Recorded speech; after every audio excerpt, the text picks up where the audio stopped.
Nessa semana nós lemos a Parashá Vayeshev. A Parashá começa a contar a história do Yosef, um dos filhos do Yaakov Avinu. O Yosef, ele teve muitos altos e baixos na vida, ele foi vendido como escravo pelos próprios irmãos, ele foi levado para o Egito. No Egito ele foi comprado por um ministro do faraó chamado Potifar. O Potifar, ele gostou do Yosef, elevou o Yosef como o chefe da casa dele, que cuidava de tudo. Ele confiava cegamente no Yosef, mas a esposa do Potifar fez uma acusação falsa contra o Yosef, que ele teria tentado atacar ela. O Yosef foi mandado para a cadeia, ele passou 10 anos na cadeia, mas mesmo lá na cadeia, ele encontrou graça aos olhos do chefe lá da cadeia. Ele recebeu na mão dele a chave dos outros prisioneiros. Ele era a pessoa mais importante na prisão, abaixo do chefe lá da cadeia. E lá na prisão, ele conseguiu se salvar através de 4 palavras. Não foram palavras mágicas, mas foram 4 palavras que mudaram a vida dele. Ele estava lá na prisão, ele não sabe se algum dia ele vai ser libertado, quer dizer, uma acusação falsa de um crime que ele nunca cometeu, e ele não sabe como ele vai conseguir sair da prisão, mas essas 4 palavras salvaram a vida do Yosef.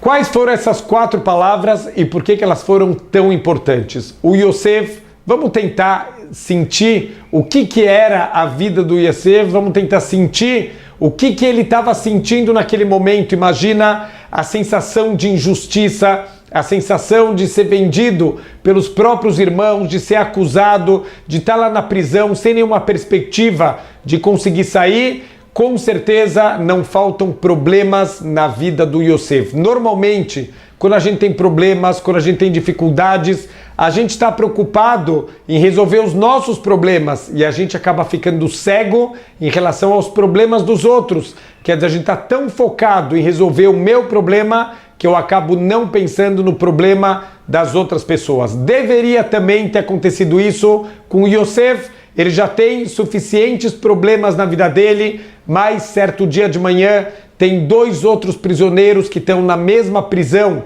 que o Yosef, que é o copeiro-chefe e o padeiro-chefe do Egito, que trabalhavam diretamente com o faraó. Eles fizeram cada um erro que deixou o faraó muito bravo, e o faraó mandou os 2 lá para a cadeia.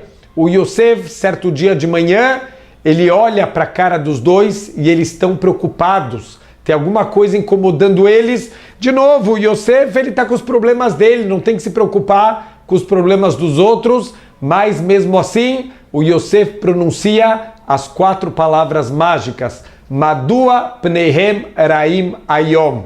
Por que vocês estão com o rosto ruim hoje? Quer dizer, por que vocês estão preocupados? Yosef se interessou no problema deles. Posso ajudar alguma coisa? Uau! Eles se sentiram agora mais confiantes. Eles tinham tido sonhos estranhos. Eles não sabiam interpretar os sonhos. O copeiro-chefe, ele começa a contar o sonho. O Yosef interpreta. O padeiro-chefe toma coragem, também conta os sonhos dele. O Yosef vai dar a interpretação. Exatamente como o Yosef ele interpretou, isso aconteceu. E alguns anos depois, quando o faraó ele teve um sonho, o Yosef foi chamado, foi indicado pelo copeiro-chefe para interpretar os sonhos e acabou através disso virando o vice-rei do Egito. Significa, se o Yosef não tivesse preocupado, se o Yosef não tivesse nem aí com os outros prisioneiros, eu tenho os meus problemas, cada um com os seus problemas, eles têm o deles e eu tenho os meus também, não me faltam problemas na vida, a salvação não teria começado. Esse foi o start, o começo de toda a salvação do Yosef. E tudo por quê? Porque ele se preocupou com as outras pessoas, mesmo que ele está imerso em dificuldades, ele está imerso em sofrimentos, em problemas, ainda assim ele consegue se preocupar com os problemas dos outros.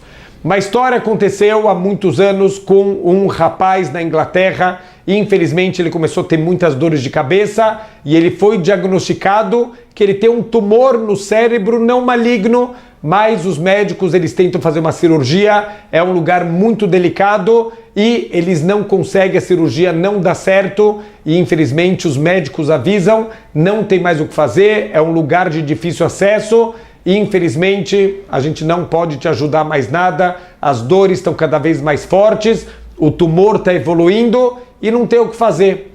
Esse rapaz, ele não quer ir embora do mundo sem deixar uma marca, ele quer bater o recorde mundial, ele quer ser inscrito no Guinness, o livro dos recordes, como a pessoa que recebeu mais cartas de melhoras. E Baruch Hashem começou a espalhar no mundo inteiro essa notícia, pessoas do mundo inteiro mandavam para ele cartões postais, cartas, e ele foi guardando sacolas e sacolas para entrar no livro dos recordes. A história chegou aos ouvidos de um grande milionário americano, John Klug, e esse milionário, ele quis ajudar, ele falou, olha, eu vou dar minha contribuição, e começou a escrever para ele uma carta de melhoras. No meio da carta ele falou, peraí, será que é só isso que eu posso fazer por ele? Será que eu não posso ajudar mais? Será que não tem mais alguma coisa? Ele foi falar com um médico dos Estados Unidos, um dos maiores especialistas, e o médico falou, olha, eu preciso examinar o rapaz. Ele escreveu uma carta para aquele rapaz, ele se dispôs a pagar a viagem, pagar o médico, pagar tudo, e Mina Shamayim, olha só como Deus ele direciona tudo.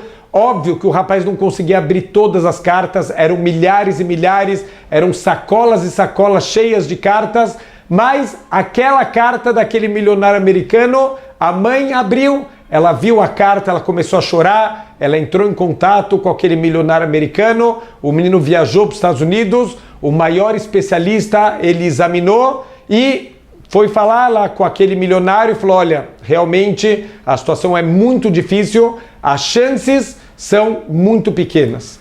Então, esse milionário perguntou para o médico se fosse o seu filho, você faria ou não faria a operação? E o homem falou, não, se fosse o meu filho, eu faria a operação. E o homem falou para ele, então opera esse rapaz e opera como se fosse o teu filho. E Baruch Hashem, eles operaram e o menino, ele ficou bom, eles conseguiram, a operação foi um grande sucesso, e Baruch Hashem, eles se encontraram, eles choraram muito, e quando esse doador, esse benfeitor, ele dava uma entrevista para os jornais, e os jornais perguntavam para ele, com tudo que você tem de dinheiro, com tudo que você fez na vida, o que você considera o seu maior feito durante sua vida inteira? E ele falava, sem sombra de dúvidas, foi ter sido intermediário de Deus para salvar a vida de uma outra pessoa. Quer dizer, esse homem, com certeza, esse milionário, ele tem muitos problemas, ele tem os negócios dele, ele tem as dificuldades dele, mas ele parou tudo na vida dele para pensar nos problemas de uma outra pessoa, para quebrar a cabeça, como eu posso ajudar, para se importar, para falar com o médico pessoalmente, para operar como se fosse o filho dele mesmo. Então, a gente vê, quando a gente quer fazer bondade, Deus usa a gente como intermediário para trazer coisas boas para as pessoas e, em última instância, tudo isso de bom que a gente faz para os outros acaba também voltando para a nossa própria vida. Shabbat Shalom!